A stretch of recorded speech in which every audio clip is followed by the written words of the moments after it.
अस्सलाम वालेकुम मेरे दोस्तों। आज मैं बात करना चाहता हूं इस रिश्ते की जो आपकी जिंदगी का सबसे खूबसूरत फैसला होता है। एक अच्छा मर्द कौन है? वो नहीं जिसका रोब हो, बल्कि वो है जिसका इखलाक अपने घर के अंदर सबसे आला हो। एक सच्चा मर्द कभी अपनी शरीके हयात की तजलील नहीं करता, ना अकेले में और न चार लोगों के सामने। वो इसे कभी किसी और औरत के साथ मवाजना करके नीचा नहीं दिखाता। क्यों?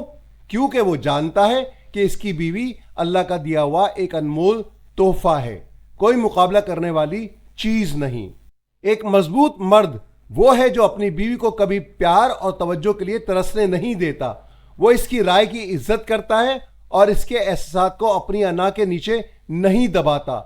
और सबसे अहम बात, वो कभी इस पर हाथ नहीं उठाता, क्योंकि ताकत कमजोर पर जुल्म करने में नहीं बल्कि हिफाजत करने में होती है।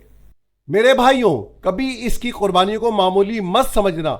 वो अपना घर छोड़कर आपका घर बसाने आती है। इसकी इज्जत की ढाल बनो। इसे कभी बाहर वालों के सामने अकेला मत छोड़ो। सच बोलो, वफादार रहो और अपनी शादी को हर गुजरते दिन के साथ बेहतर बनाने की कोशिश कभी मत छोड़ो। आपका रवैया ही आपकी शराफत की सबसे बड़ी गवाही है। बनना है तो वो बनो जो अपनी बीवी की दुनिया और जन्नत बना दे। आप में ये हिम्मत है।